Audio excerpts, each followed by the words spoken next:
Previously during the investigation. F.K. in the coffee. I knew I could count on it. Never fails. Ah, the perpetrator. Bit off Anna's tongue. Jackpot, Zach.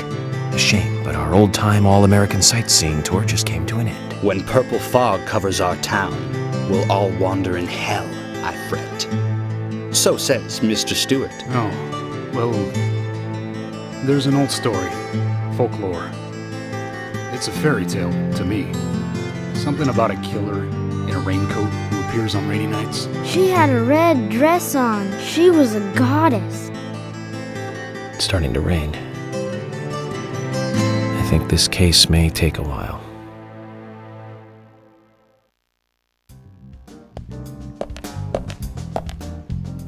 I had a chat with Diane. She said she was at the bar drinking with Nick at the time of the murder. We need to confirm her story. Let's talk to Nick at the diner.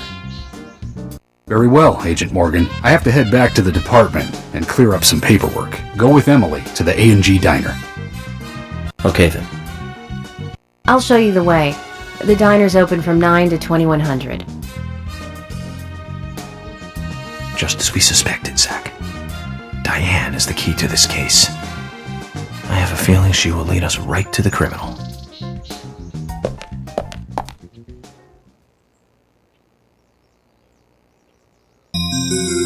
That's Kaysen. Looks like the show has just begun, and it has an all-star cast. Emily, do you know a man named Forrest Kaysen? Kaysen? Yes, I know him. The sapling salesman, right?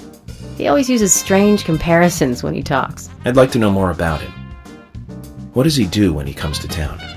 He's a salesman, so I guess he sells things? Maybe he comes on vacation. We haven't seen many tourists recently, but he comes pretty often. Is that all? Well, now that you mention it, he seems quite friendly with the Ingrams, with Isaac and Isaiah. Maybe you should ask them about Kaysen. Okay, I will.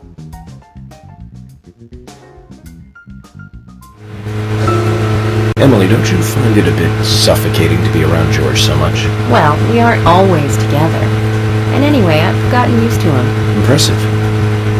Women are very adaptable. No, it's not like that, actually. I mean, George is hard-headed, sure, but he's also a hard-working man. That's why the townsfolk trust him so much. The very epitome of the rural sheriff. That's right. He isn't some hotshot FBI agent. This place isn't like the city. Everyone knows everyone else. What about you and Anna? Were you two close? No, not close, really. I don't seem to have much in common with teenagers nowadays. All they talk about are boys, clothes, and accessories. I don't have much interest in any of those things. There is a gap between a teenager and being in your 20s. Everyone's different, that's all. Me and you, too. Zach, I'm not liking the way this conversation is heading. Let's concentrate on driving instead.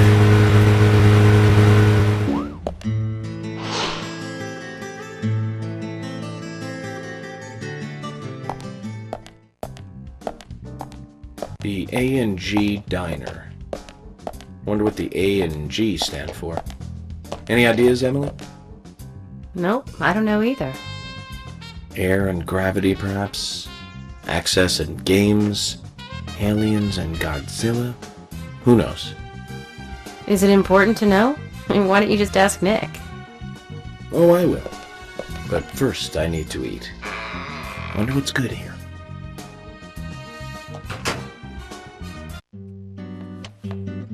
Welcome, Mr. Agent. Hi, Olivia. Let me have your special for today. And some fresh coffee. Our special today is turkey. A turkey and gravy sandwich. Sound good? Perfect. Emily, you eat something too. It'll be on the FBI. Okay then, I'll go all out. I'll have the T-bone steak. I usually can't order it because it's a little too expensive.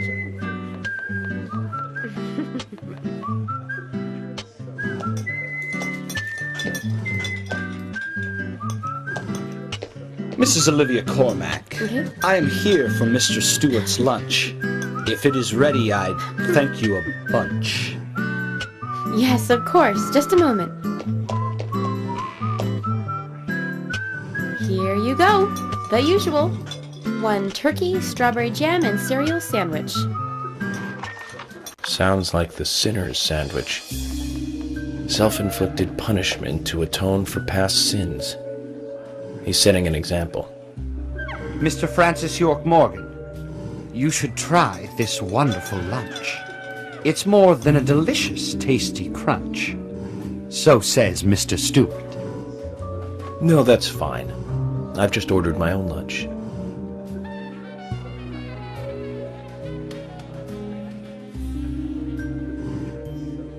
Mr. Francis York Morgan, that is, Mr. Stewart's order is delicious, I should mention.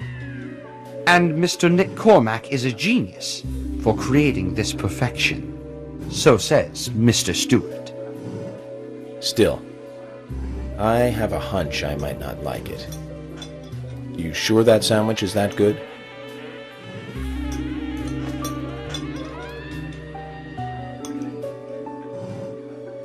Mr. Francis York Morgan, making decisions based on intuitions is always a sign of bad FBI agents. So says Mr. Stewart. Harry, you're right. I'll give it a try.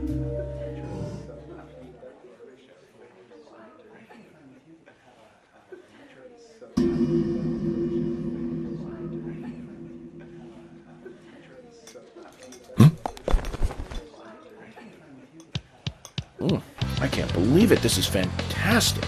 It's really good. Olivia, I'm sorry, but can I change my order? I'll have what Harry is having.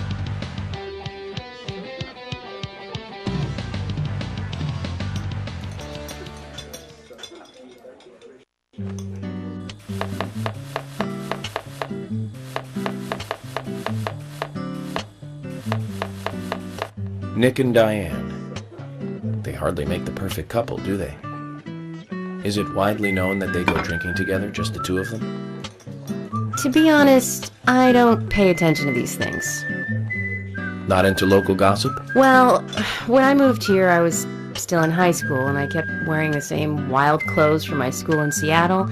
I was young back then. And before I knew it, there were rumors all over the school. She'll screw anyone. That's what they said. Totally unfounded, of course. Anyway, after that, I just sort of chose not to really trust gossip.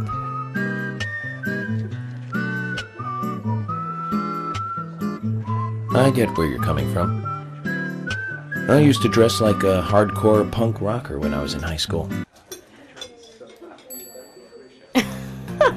You? A punk rocker? Nobody took my side, even when I had good grades.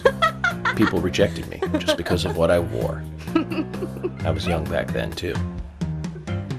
Even still, I just don't see you as a punk rocker.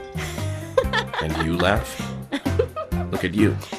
No makeup on, dressed in uniform, eating a steak for lunch. Okay, back to work. Let's talk to Nick.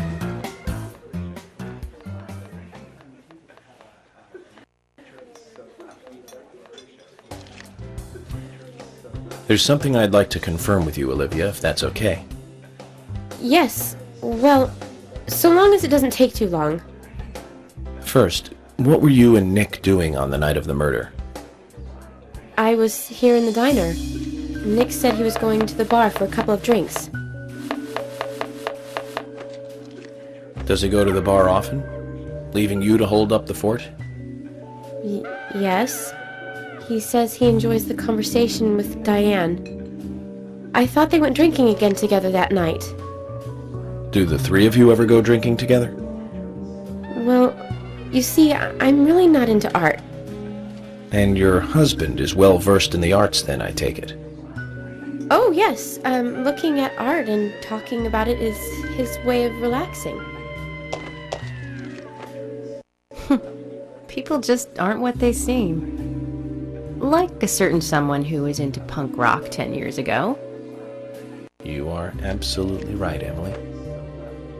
But you can be an art lover and a liar at the same time. One more thing, Olivia. You just said that you aren't interested in art. That's right. And... So, how come I bumped into you at the art gallery? Didn't seem like Nick brought you there. You were there alone. Well, I like trees, is the thing. That's why I went there. Surely you'd be better off in the forest rather than an art gallery then. I think you went to the gallery not to see trees, but to see Diane, right? You don't want to answer? Or perhaps this isn't the right place to ask. Meet me in the backyard. You can get there from the parking lot. I'll wait for you there for an hour after we close up.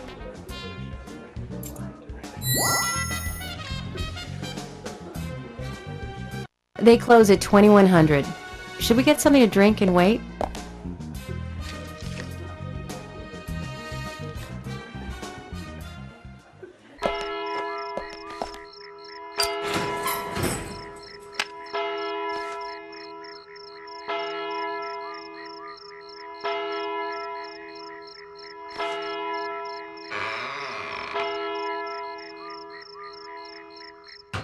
Well then, Olivia, talk to me. Yes. In the beginning, Nick only went to the gallery during the day, but he went so often at some point he became friendly with Diane. They started going out drinking together, and now he doesn't come home until early morning. He always says that they were only drinking when I ask. He blames me for not being able to talk about Turner and Rembrandt. Which of course I can't, can I? So what can I say? Finally, I couldn't take it anymore, so I followed him. He did go to the bar, to start with. Diane was there too, but the real problem is where they go to next, right? So I waited outside the bar to see where they might go. And they eventually left the bar and headed for the art gallery. But it was already early morning, but it was still dark. Just before going inside, Diane turned around. It should have been too dark to see me, but I swear, her eyes looked right at me. They seemed to flash for a moment. I was so rattled that I left and went home. The next day, Anna was found dead. I didn't know what to do.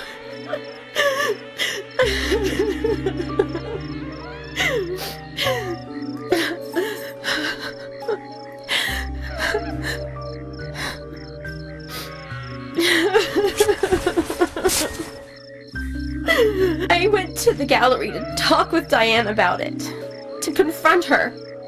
But once I was there, I couldn't find the courage to go through with it. Then I saw you there, and I just felt I had to go home. Nick has been seeing Diane every night recently. He just left for tonight, too. I really don't know what to do.